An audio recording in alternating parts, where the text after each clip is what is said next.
Good evening, Internet, and my apologies for not being able to do a live video tonight. Unfortunately, my work schedule conspired against me, and I'll have to be working during the stream, so I figured I'd take a little time out of my schedule the day before and record a quick little video. Well, maybe not necessarily so quick. We'll see how this turns out, where we're going to go over the Catapult. Because that was a rather hotly contested bit of discussion in our last stream, talking about the various options for the Catapult.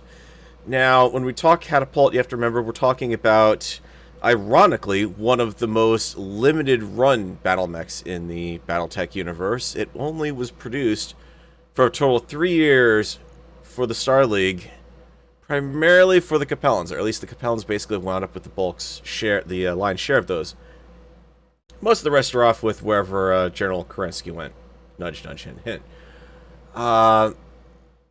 Yet the design has become so iconic that when the clans come a-calling, one of the lead mechs, and unarguably perhaps the most iconic battle mech in all of BattleTech history, bears part of the name of the Catapult, and that would be the Mad Cat.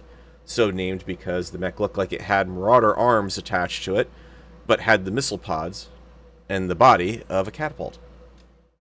But we're back here in the pre-Fourth Succession War days, so we're dealing with what we can get off the shelf, basically. So there's a couple different variants we've got. We've got the C4 variant, which is what I'm using in the campaign, albeit with an upgraded LRM launcher, which is basically small laser, 2 LRM-20s, 4 rounds of LRM ammo, which is about enough usually. I say usually because there's always some variations, but in the tabletop version of this variant, there's enough ammo on this to pull off 12 shots per launcher, basically, before you're out of ammo.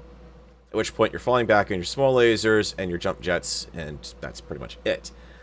Durability of the mech is not exactly that great. With 800 armor, it's actually almost as fragile as a fully upgraded blackjack, and we've seen how fast those things can go down. But the amount of firepower this can put out is a staggering 200 points of damage. It's not exactly nothing to be sneezed at. Of course, granted, to do that, you've got to be in range firing both weapons, but C1 is basically the stock variant. This is the one that most people remember the most. The twin LRM-15s, 4 medium lasers, and not a lot of ammo. And that's why people kind of look at that and say, hey, wait a minute, something's not quite right here. That one has enough ammo in it to fire off, on the tabletop version of it, 8 rounds. That's right, you get 8 rounds off this thing, and then you become a very poorly armored mech at that point, trying to run around and do laser shots. Basically almost guarantees you're going to lose the arms, you're going to start going into torso damage, good luck keeping the legs, yada yada yada. There's the K2 variant, which we have seen in the its canon variant. This is one that the Koreans put out. It's also the one that what's her name in the campaign? Espinosa drives as she's coming after you when you shoot her out of the mech for the first time. And this one's completely non-missile based. It's all machine gun for support weaponry. Twin PPCs, twin medium lasers, and a lot of heat sinks to make up for it. You don't really get that much more armor out of it, but you do get a little bit. Firepower is almost as good as the full-on design, and the machine guns, you know, don't contribute too much until you get close anyway, so this one's a bit more truer to the Catapult C4. Now, there are 2 other variants. Well, there's one other variant officially. One of them is the Catapult A1, which basically forgoes all of the support weaponry on it. So it is purely twin LRM-15s with the aforementioned 12 rounds of ammo for them. Naturally, the firepower suffers for this, but it does allow you to get away with mounting more armor. So realistically, what you get right here is a mech that turns into a melee monster once you've run out of ammo. And then you've got the ones that you guys are suggesting in the stream. And yes, I have made this one up. Or set this one up. I'm using the C4 design stock. Sorry, stock design. as the template here, I have taken out the LRM-20s, replaced them with LRM-15 and LRM-5 in each arm.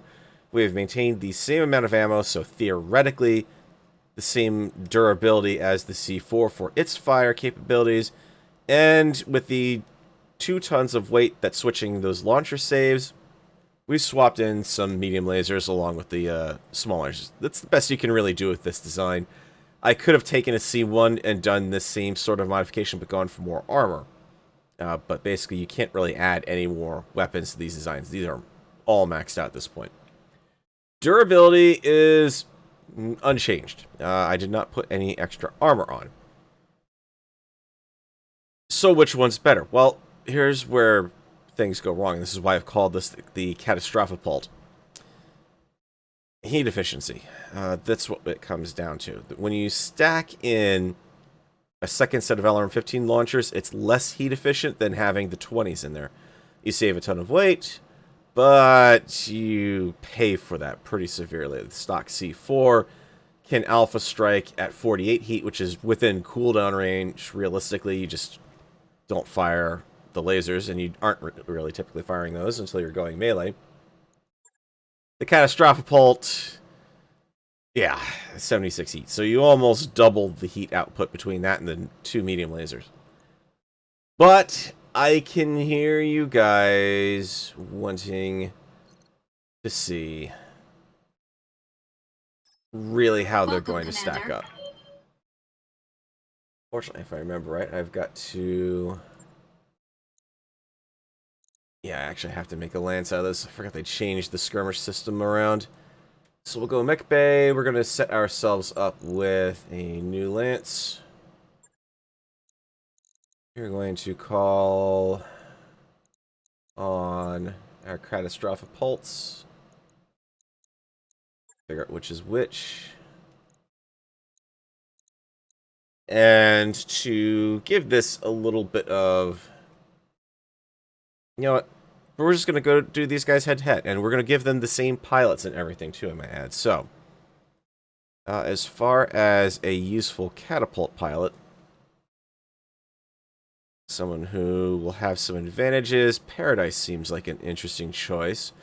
But the problem is I want to do this in such a way that we're not going to be necessarily taking advantage of the pilot skills. I want to make this kind of a straight-up fight. So we're going to go with Arclight. She's a crappy gunner, but a good pilot.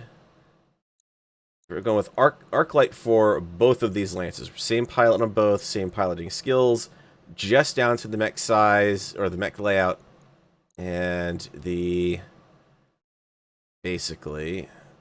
Come on, let me rename it. Rename it. That's stupid. That's, like, seriously stupid. Come on. I have to do it. Okay. Why can't you do it from the top level?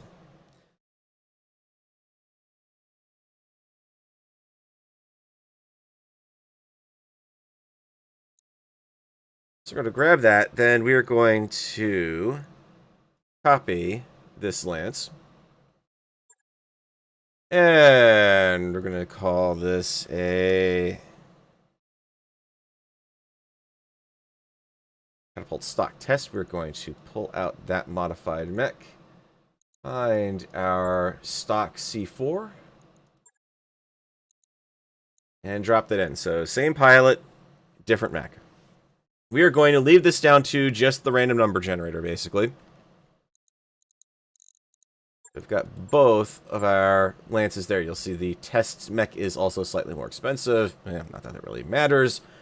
You're not going to be exactly buying these off the shelf. Welcome, Commander. I'd love to just get these guys to just stand here, but unfortunately I know they're not going to actually do that. I am going to give the game, the AI, the stock catapult. While I take on... Can't click the drop-down button there, it doesn't work. I'm going to take out the Catastrophipult. I feel like I'll have a slightly better odds of working with this. This is kind of a fair fight because Sensor Lock is a throwaway ability at this point. Yeah, he can Sensor Lock me, but it's not going to do him any good. He doesn't have any lance mates to target up with. Same thing here, and Tactician means we're both going to be moving on the same initiative anyways. We are also going to... Split River, I need kind of like a wide open... River crossing's not bad, but... Tide Bay would kind of throw heat into a bit of a problem there. Big Lock's a good one. Can I give you a sunset? Alright. So we're going to see what happens here when I take out this against the AI. So these guys are theoretically evenly matched so long as so long as he stays out of range of my medium lasers. Once he's with range of those, that's when things are going to go downhill. Now, realistically, with a catapult, I would not be getting within range of the medium lasers until I'm out of LRMs. I doubt that the AI is going to be so complacent. He will probably be looking to start moving in, taking advantage of those small lasers. So let's see what happens. Command interface initiated. Again, both same armor level and everything. Whoa. Look at this place. It's so... green. Nicely said. We know our target is across the lake there. Typically on this map what happens is the target likes to just run straight in. I'm going to deny him that pleasure. Good news is this should be relatively quick. Roger. I'm going to cut over this direction, take advantage of the woods here. Here we go. Looks like he is deciding not to engage. That's interesting. Nope, there he is. Alright. So two of us are out in the open. The only way we're going to be able to fight this out is a little atypical for the catapult in that it's going to be a ranged duel here.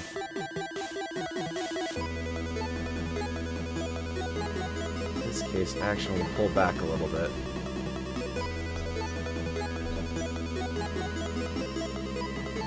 Kind of want him to come to me. Yeah? Okay, here's advantage number one. Indirect fire. He can simply return this. Similar to the stock 20s, but slightly more heat when I do this.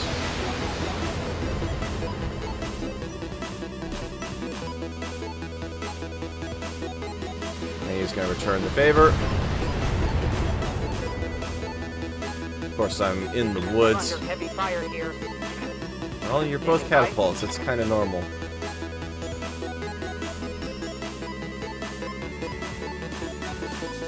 Going to trade heavier long range or heavier fire for water cooling and side shot. And right off the bat, here's your problem. You're jumping, and this, oof, it's gonna hurt.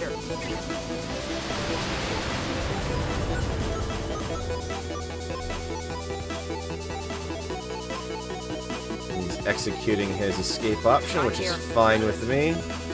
I have no problems playing a cooldown a little bit.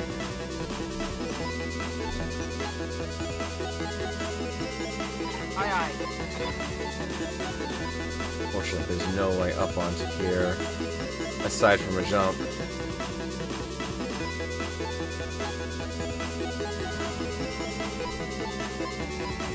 Acknowledge. He is also braced right now, too, so... So far, I've only managed to add one medium laser to my overall fire effectiveness. And the only reason I'm still standing is I haven't been jumping out, going out into the water here. I think the time has come to risk that a bit. Up high. We're going to overheat on this one.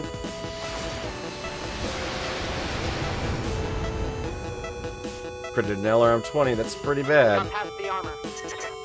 Watch those heat levels.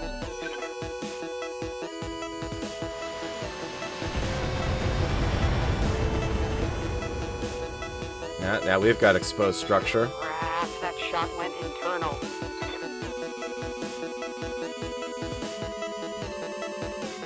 And I don't have many maneuverability options out here, so stick with it. Acknowledge. Let's drop the medium lasers. Aye, aye. Engaging target.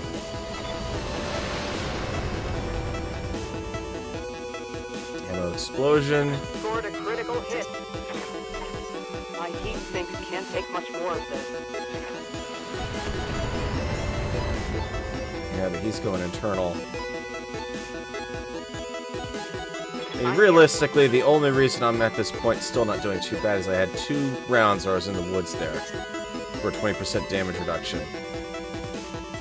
Still can't fire those lasers, overheating. It's a leg gone. Past the armor.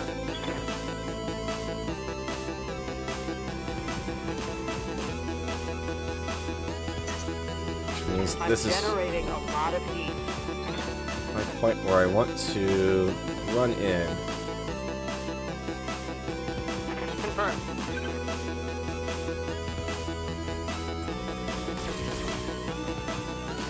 And also drop a lot of heat. So it's doable to fight with this design, but it is constantly on the edge of overheating. Internal structure damage. Aye, aye. Understood. I'm taking the shot. And there we go. Target destroyed. Watch those heat levels. Which just... Successful. The heat levels just cost me that torso, too. So, it works, but the heat damage off of this thing is severe. If you are playing with this and you are on a Martian planet, or a moon, forget it. You are not going to be dissipating heat off of this very well. Whereas the other design was doing a lot better with the heat management. So let's take this and turn this around, just because we don't want to just base all of our findings off of one. So I will give the game the Catastrophipult test. I will take the stock design. Same pilot, same armaments, aside from medium lasers and switched around LRMs there. Going to go for Big Lock again. And Sunset. Let's see if this loads any quicker.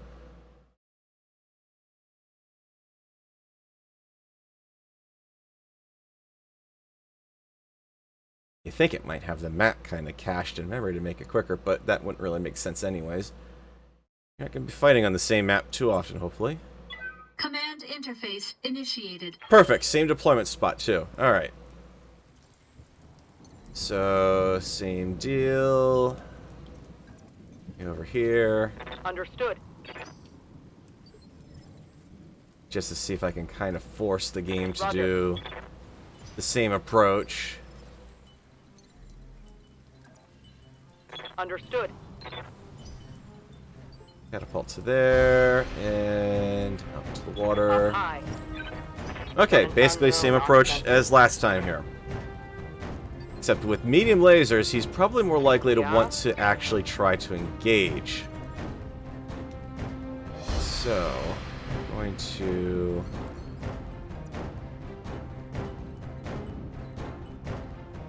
Still want the cooling, because I'm going to be Let's jumping move. around quite a bit.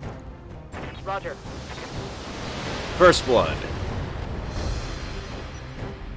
He's in Swamp. I think that mitigated some of the stability damage.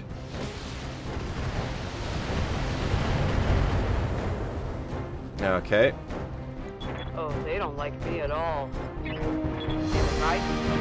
Arc light. Back it up. Awesome. Same indirect fire as last time.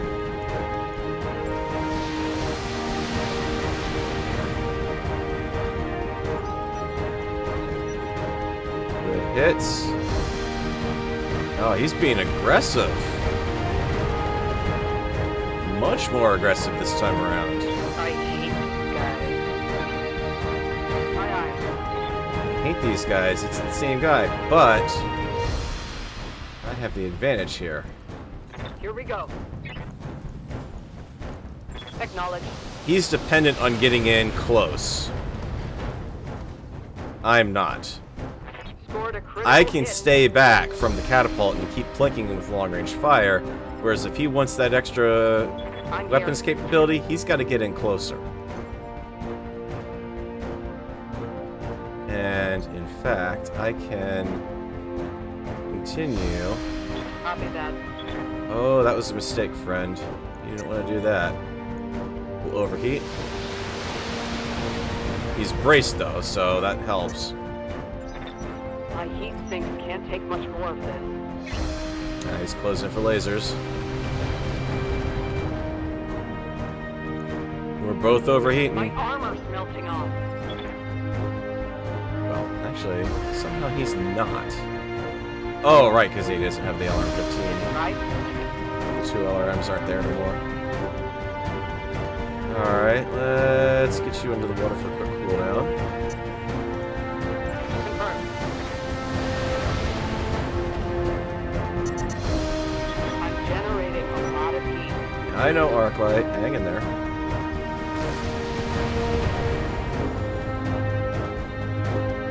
I'm under heavy fire here.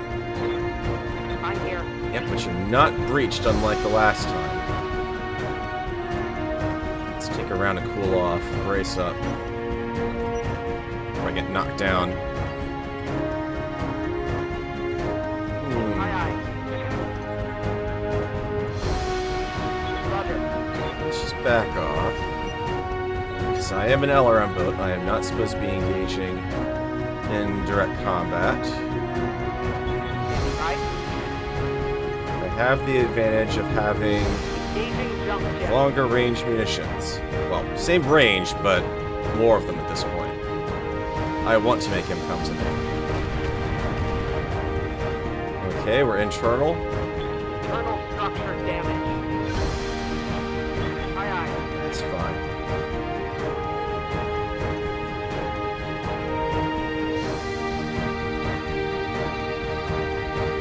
On your damaged flank. Roger. And down you go. Mech destroyed. Mission successful. So, the difference there, of course, obviously, I had that extended period where I was able to back off and cool down. I could have done that in the last fight, too. Still would have if I kept pressing it. Probably lost that torso. But when I was overheating, I wasn't overheating quite so bad, so that kept maneuverability as an option for me. I could jump around and didn't have quite so many problems. So at least as far as, can you pack in the extra damage on the Catapult C4 chassis? Absolutely. You can. And if you're primarily working on contracts where you're going to be able to fight in an area where heat efficiency is not going to be such of a big deal, like, say, mostly Polar and Arctic, then you might be able to get away with it. As far as firepower goes, yes, it may be 250 points of damage for an Alpha Strike, but let's be honest, your odds of actually firing off all of that is pretty minor. By the time you get down to the point where you're out of LRM rounds, in, again, about 8 rounds, or actually, no, sorry, 12 rounds for that mech, there's a pretty good chance that you might not necessarily have much of the arms left anyways, and trying to close in with this, you're not going to last really long with the durability you've got. Whereas if you go with something like the stock C4 design, you're still getting the same rough amount of damage and the same knockdown potential, slightly less overheating of a problem overheating, and if you really want to close in, by the time you get down to this point, your best offense anyways is melee attacking, because you're able to do, Chassis Quirk 5 because it doesn't have proper arms on it, but that's 60 points of melee damage or 160 DFA on top of what you get with the small lasers. So that's really where I kind of see that. Throwing on medium lasers would make me more tempted to try to close in and engage with that weapon, and that's exactly what you don't want to do with a catapult. The catapult is a fire support mech. It's not meant to get within that kind of close close enough combat to be able to be hit by medium lasers while it's trying to shoot medium lasers, because the armor just really isn't there for it. So anyways, hope you guys enjoyed that little one-off thing. That's pretty much why I've not gone through with this kind of refit, just because when you do the math on it, and it may work for your playstyle, but it doesn't exactly work for mine, unfortunately. So, again, my apologies for there being no Mecha Monday tonight. Hope this tides over things a little bit, and I will catch you guys in the next stream. Take care.